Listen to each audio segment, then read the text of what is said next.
Batu apakah ini sebenarnya yang telah memikat umat manusia selama ribuan tahun? Lapis lazuli adalah batuan metamorf berwarna biru tua. Ini bukan satu mineral tunggal, tetapi kombinasi dari beberapa mineral. Komponen utamanya adalah lazurite, yang memberikan warna biru yang luar biasa dan intens. Anda mungkin juga menemukan kalsit yang muncul sebagai guratan putih di dalam batu. Dan kemudian ada bintik-bintik kecil pirit, yang berkilauan seperti bintang-bintang di langit malam yang gelap. Kombinasi unik ini menjadikan setiap potongan lapis lazuli sebuah kosmos miniatur, sepotong kecil surga yang dapat Anda pegang di tangan Anda. Inilah yang membuatnya begitu istimewa. Keindahan lapis lazuli langsung terlihat dan mencolok. Warnanya sering digambarkan sebagai ultramarine, sebuah kata yang secara harfiah berarti melampaui laut. Nama ini dengan sempurna menangkap kedalaman dan kekayaan warnanya. Ketika Anda melihat potongan berkualitas tinggi, warnanya tidak datar atau seragam. Ia memiliki kedalaman yang seolah menarik Anda, energi yang hidup yang terasa nyata. Selama ribuan tahun, orang-orang dari berbagai budaya telah melihat batu ini dan merasakan keajaiban dan kekaguman. Ini lebih dari sekadar batu yang cantik. Ini adalah objek keindahan yang mendalam, yang berbicara pada sesuatu yang dalam di dalam diri kita. Batu ini tidak ditemukan di mana-mana. Tambang yang paling kuno dan terkenal terletak di tambang Sarisang di Provinsi Badakhshan, Afghanistan. Selama lebih dari 6.000 tahun, wilayah terpencil dan terjal ini telah menjadi sumber utama lapis lazuli terbaik di dunia. Bayangkan perjalanan sulit untuk membawa batu-batu ini dari pegunungan tinggi ke peradaban-peradaban besar dunia. Kelangkaan ini menambah nilai dan mistiknya. Fakta bahwa ia berasal dari tempat yang begitu spesifik dan sulit dijangkau telah menjadikannya barang berharga sepanjang sejarah.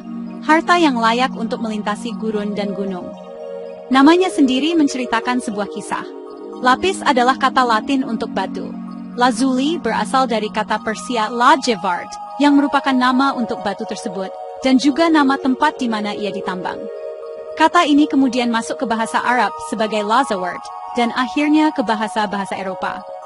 Jadi, nama yang kita gunakan hari ini, lapis lazuli, adalah perpaduan budaya yang indah, seperti sejarah batu itu sendiri. Ini membawa gema pasar kuno, jalur perdagangan yang panjang, dan banyak tangan yang telah menyentuhnya selama berabad-abad. Semuanya tertarik pada warna biru langitnya yang luar biasa. Sejarah lapis lazuli sedalam dan sekaya warnanya. Kisahnya dimulai di dunia kuno, jauh sebelum banyak peradaban yang kita baca di buku-buku sejarah. Bukti arkeologi menunjukkan bahwa ia telah diperdagangkan sejak milenium keempat SM, antara Afghanistan, Mesopotamia, Mesir, dan lembah Indus. Ini adalah salah satu jaringan perdagangan global pertama, dan lapis lazuli adalah salah satu komoditasnya yang paling berharga. Batu ini melakukan perjalanan di sepanjang jalur sutra dan rute kuno lainnya, menghubungkan budaya-budaya yang jauh melalui apresiasi bersama terhadap keindahan dan kekuatan yang dirasakannya. Di Mesir kuno, lapis lazuli adalah salah satu bahan yang paling dihargai. Ia dianggap sebagai batu para dewa, simbol langit dan ilahi. Bangsa Mesir mengaitkan warna biru tuanya dengan langit malam dan bintik-bintik emasnya dengan bintang-bintang. Mereka percaya ia memiliki sifat pelindung dan dapat memimpin jiwa ke alam baka. Karena alasan ini, ia banyak digunakan dalam seni pemakaman. Topeng pemakaman Firaun Tutankhamun yang terkenal adalah contoh utama, dengan garis-garis biru ikoniknya yang terbuat dari lapis lazuli bertatahkan, sebuah bukti akan kepentingannya yang tertinggi. Pengaruh batu ini juga sangat terasa di Mesopotamia, tanah bangsa Sumeria, Akkadia, dan Babilonia. Dalam puisi epik Gilgamesh, salah satu karya sastra tertua yang diketahui, lapis lazuli disebutkan sebagai simbol kekayaan dan kemegahan ilahi. Ia digunakan untuk menghias kuil, membuat segel silinder yang rumit untuk menandatangani dokumen, dan membuat perhiasan untuk bangsawan dan pendeta. Dalam masyarakat ini, memiliki lapis lazuli adalah pernyataan yang jelas tentang status tinggi dan hubungan dengan ilahi. Itu adalah batu yang layak bagi raja dan dewa, jembatan antara dunia fana dan abadi. Bahkan di Kekaisaran Romawi, lapis lazuli memiliki tempat khusus. Bangsa Romawi percaya itu adalah afrodisiak yang kuat, batu yang dapat menginspirasi cinta dan gairah. Meskipun mereka juga mengagumi keindahannya untuk perhiasan dan ornamen, mereka juga menggilingnya menjadi bubuk untuk digunakan sebagai obat untuk berbagai penyakit, dari demam hingga melankolis. Pliny the Elder, seorang penulis Romawi, menggambarkannya sebagai fragmen dari cakrawala berbintang. Ini menunjukkan bahwa di berbagai waktu dan budaya, batu itu secara konsisten membangkitkan perasaan surgawi dan sakral, sepotong langit yang dibawa ke bumi. Mengapa lapis lazuli secara konsisten dipandang sebagai simbol kekuasaan? Jawabannya terletak pada kombinasi kelangkaannya, asosiasi ilahinya, dan warnanya yang cerah. Pertama, seperti yang telah kita lihat, sumbernya terbatas dan sulit diakses. Apapun yang langka dan sulit didapat secara alami, menjadi simbol kekayaan dan pengaruh. Hanya penguasa yang paling berkuasa, pedagang terkaya, atau tokoh agama yang paling penting yang mampu memperoleh dan memamerkannya. Memiliki lapis lazuli adalah deklarasi publik tentang kemampuan seseorang untuk menguasai sumber daya dari sudut terjauh dunia yang dikenal. Selanjutnya, batu ini sangat terkait dengan konsep keilahian dan kerajaan. Penampilannya yang surgawi menjadikannya bahan yang sempurna untuk mewakili surga.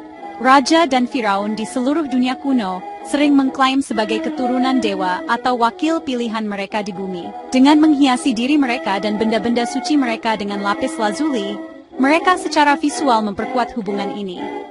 Batu itu menjadi bagian dari identitas kerajaan dan agama mereka, manifestasi fisik dari hak ilahi mereka untuk memerintah. Ketika seorang Firaun mengenakan lapis lazuli, ia tidak hanya mengenakan permata yang indah, ia mengenakan langit itu sendiri.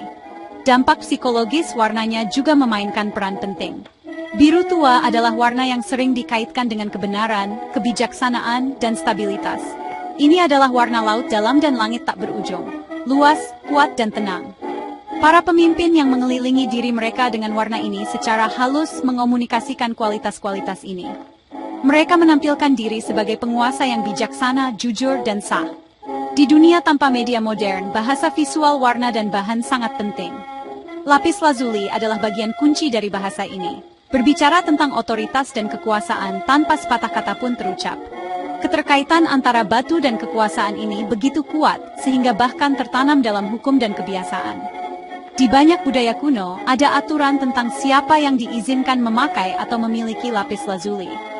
Seringkali, penggunaannya dibatasi untuk keluarga kerajaan dan pendeta berpangkat tinggi. Ini menciptakan lingkaran kekuasaan yang eksklusif, di mana batu itu bertindak sebagai lencana kehormatan dan penanda status elit. Melihat seseorang mengenakan lapis lazuli, berarti langsung tahu bahwa Anda berada di hadapan seseorang yang penting. Seseorang dengan koneksi ke eselon tertinggi masyarakat. Di masa lalu, penggunaan lapis lazuli adalah pernyataan yang megah.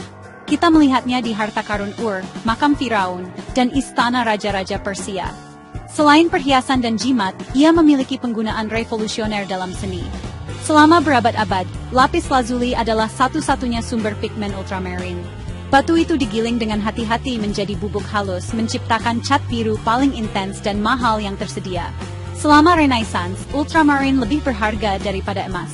Ia dicadangkan untuk subjek yang paling penting dalam sebuah lukisan, terutama jubah perawan Maria, menghubungkan simbolisme ilahi batu itu dengan seni Kristen. Saat ini, warisan lapis lazuli terus berlanjut, meskipun penggunaannya telah berkembang. Meskipun pigmen ultramarine sintetis ditemukan pada abad ke-19, membuat warna dapat diakses oleh semua orang, batu itu sendiri masih sangat dihargai dalam perhiasan dan seni dekoratif. Para desainer saat ini tertarik pada warnanya yang kaya dan pola uniknya, menciptakan segalanya mulai dari kalung dan cincin yang elegan, hingga perhiasan yang berani dan mencolok. Ini adalah favorit dalam perhiasan pria dan wanita, seringkali dipasang di perak atau emas untuk menonjolkan warna biru tuanya. Ini menghubungkan mode modern dengan tradisi perhiasan yang berusia ribuan tahun. Daya tarik terhadap warna unik batu ini tetap menjadi subjek yang menarik.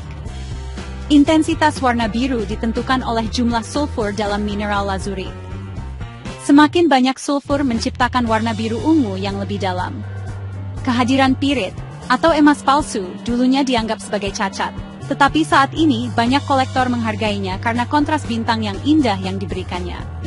Lapis lazuli yang paling dicari memiliki warna biru yang seragam dan intens, dengan hanya sedikit taburan pirit emas.